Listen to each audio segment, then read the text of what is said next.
It's Saturday, we are in the weekend for now, and we have now gone enough days away from the release of Dragonflight that we can draw a few conclusions about the start of this expansion, right? I believe most people have had time to either level to full their first character and start playing the end game. Maybe you almost made it in the end game, you have been able to try a few or many of the features of the expansion. So it is time to start talking about how this release has been so far. What are the features that have impressed you and impressed me? You gonna come join me? Which ones I found very good and which ones You go outside. Perhaps no.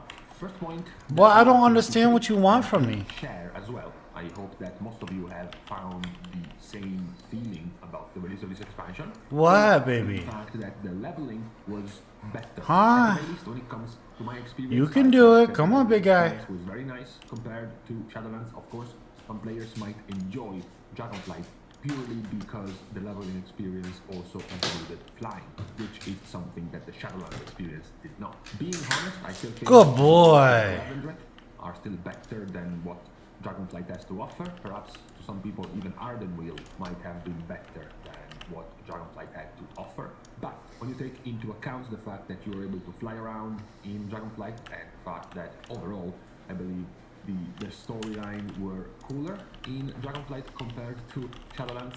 So for me, it was a pretty nice leveling experience. I did not have nearly as much of a drag, nearly as much of a boring time leveling two different characters back to back in the first day of the expansion. That's the first thing for me, the leveling part. But as we all know, leveling is only the very first tiny fraction of an MMO. The next, let's assume 2 years of this expansion will be spent in the end game for many players. How has the end game been? How have the activities of the Dragonflight expansion been compared to what we have been used to do in previous expansions? So first thing worth pointing out is that I'm sure you might have noticed by now, since we are just about very close to getting our first reset of world quests. The first point to note is that there are far less world quests available in Dragonflight compared to Shadowlands, and also by extension compared to BFA and compared to Legion. World quests now will spawn on Wednesday, and they will either last the entire week or they will end by midweek, by Saturday. And then on Saturday you will get a few more that will last until Wednesday, and then you will get the full reset once more.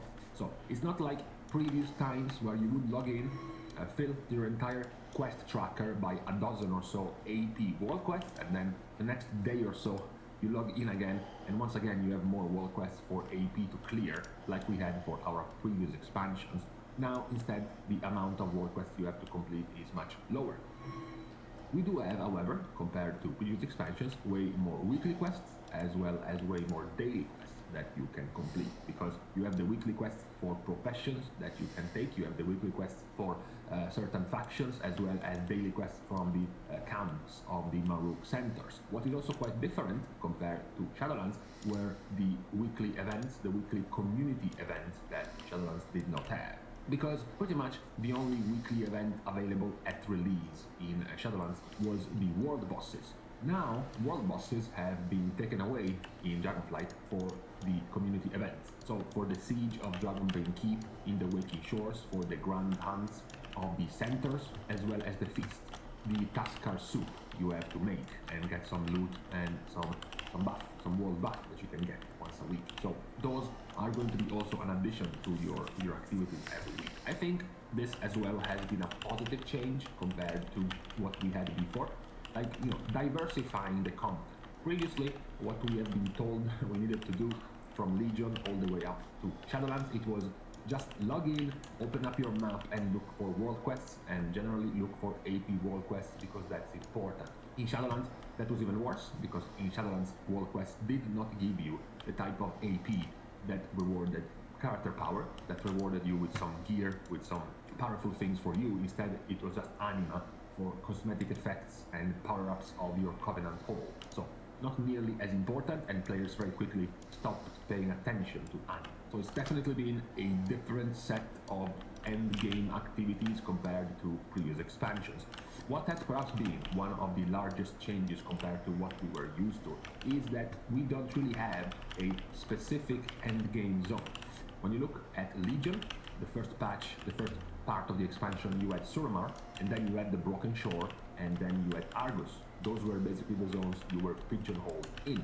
And then each Avalons you had the Maw as a special endgame zone, followed by Cortia as a special endgame zone, and then lastly by Zereth Mortis as a special endgame zone. So the vast majority of the continent, carefully crafted by the Blizzard art team, by the devs, as well as the art team, went unnoticed, undeservedly unrecognized because you ditched it quite quickly to be just stuck into a very tiny zone for your endgame activities. This does not seem to be a thing in Dragonflight because you have things to do across the world. Still, you don't have just a tiny zone to end up in once we hit max level.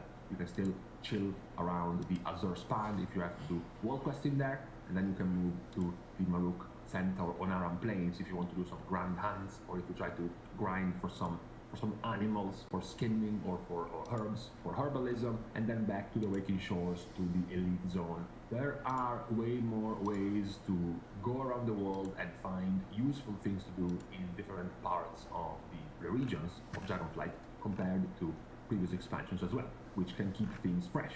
As we know, many players have still PTSD from their experiences in the Maw. Their experiences in being unable to mount, having to constantly run in a very tight, narrow place filled to the brim with enemies, also pretty dangerous and annoying to deal with enemies.